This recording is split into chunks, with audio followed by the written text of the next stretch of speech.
अलीगढ़ की तंग गलियों में रहता था अबिद मोहम्मद। बड़ा नाम, बड़ा रौब, लेकिन दिल ऐसा जो नरमी को भूल चुका था।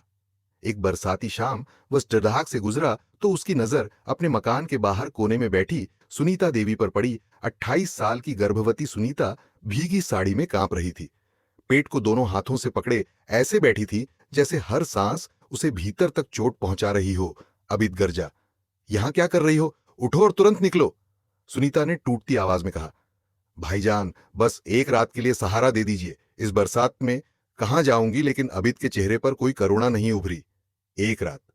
तुम्हारे जैसे लोग तो औरों पर बोझ बनते हैं। सामान उठाओ और निकल जाओ। एक हाथ पेट पर, एक में छोटी सी गठरी, और वह चली गई। उसकी पीड़ा उस सुनसान सड़क पर गूंज भी नहीं पाई। कुछ सालों बाद खुद अबिद की जिंदगी उसी मोड़ पर आकर खड़ी हो गई जिस दर्द को उसने कभी महसूस करना जरूरी नहीं समझा था।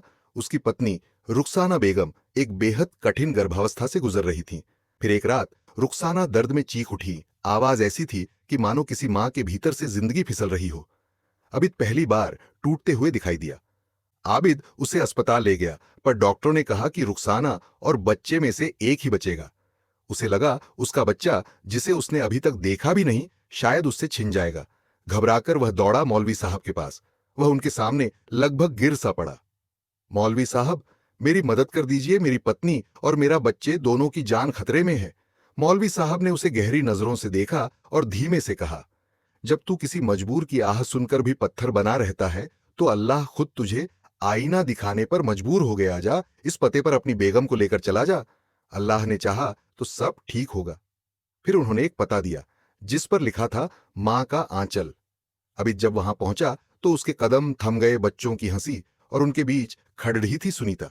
वही सुनीता जिसे उस बारिश भरी रात उसने ऐसे निकाला था जैसे वह इंसान ही न हो। लेकिन सुनीता के चेहरे पर न गुस्सा था, न तंज, बस एक ऐसी शांति जो इंसान को विनम्र बना दे। वह रुखसाना को संभालने लगी। सुनीता की देखभाल से धीरे धीरे रुखसाना फिर से ठीक होने लगी। बच्चा भी सुरक्षित रहा।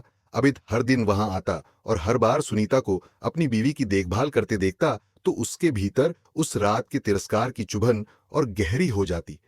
एक दिन वह सुनीता के सामने खड़ा हुआ और भारी आवाज में बोला, मुझे माफ कर दो बहन, उस रात मैंने इंसान होकर भी इंसानियत को रौंद दिया। सुनीता ने बस नर्म मुस्कान दी और बोली, बीती बातें छोड़ देना ही बेहतर है।